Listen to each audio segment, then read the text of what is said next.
Bonsoir à toutes, bonsoir à tous. Avec nous ce soir, Madame Mirella Piano, présidente donc de l'AS Monaco Danse Sportive, qui est organisatrice de ce 6e Trophée du Rocher. Alors normalement c'est une interview qu'on fait en premier, mais elle a tellement débordé depuis le lancement de cette compétition qu'on a réussi à l'attraper. Elle est avec nous. 6e Trophée du Rocher. C'est quoi pour vous celui-ci? Eh bien, c'est celui qu'on a fait dans la situation la plus compliquée, parce que l'année dernière, on n'a pas pu le faire, donc on hésitait aussi à le refaire cette année. Et puis, l'envie a été plus forte que la conjoncture. Alors on a pu comprendre qu'il y avait une jauge qui était imposée, donc un peu moins de public, mais on a pu voir à l'intérieur, hein, donc ce qu'on démontrera dans le reportage, qu'il y a une ambiance phénoménale. La préparation, ça a été comment pour préparer celui-ci donc? Alors la préparation, ça a été, comme on s'est décidé un petit peu tard au dernier moment, donc tout a été fait très vite. La préparation était un peu compliquée parce qu'on espérait toujours que la situation s'améliore. Mais bon, on a réussi quand même à faire quelque chose de bien parce que les danseurs avaient vraiment envie de danser.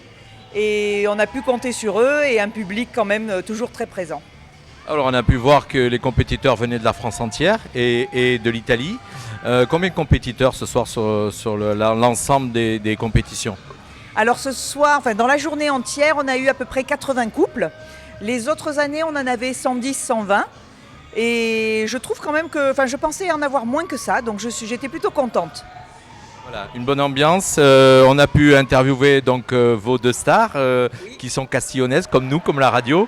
Ils représentent beaucoup pour vous, je suppose. Oui, ça fait des années qu'ils sont dans le club. Ils ont fait des progrès énormes et je suis très très fière d'eux. Surtout qu'ils font des podiums maintenant. Ah, maintenant, ça y est, hein, ils sont dans les 3 premiers. Ils ont été premiers en Coupe de France il y a très peu de temps, là, il n'y a pas longtemps.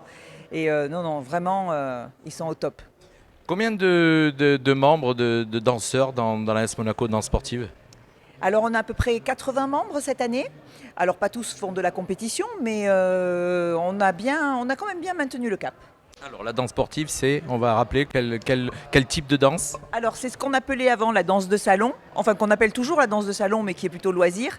Et la danse sportive, c'est la danse de salon en mode de compétition.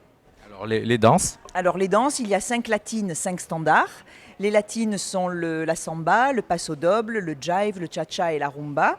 Et les standards, la valse lente, le tango, la valse viennoise, le quick step et le slow fox.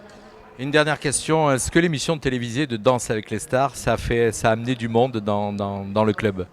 Oui, énormément. Surtout quand l'émission a commencé. On avait eu la chance en plus d'avoir comme professeur Grégoire Lyonnais, qui aujourd'hui est présent avec sa femme Alizée et qui a monté un club à Ajaccio.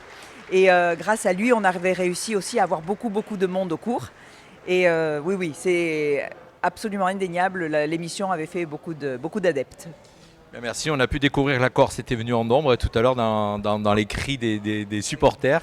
En tout cas, moi je vous souhaite une belle soirée, une belle fin de compétition puisque les finales sont en cours et on va prendre quelques prises de vue donc pour faire un petit reportage comme c'était prévu. Merci Madame Piano. Merci beaucoup. Merci à vous, merci beaucoup. Merci à tous.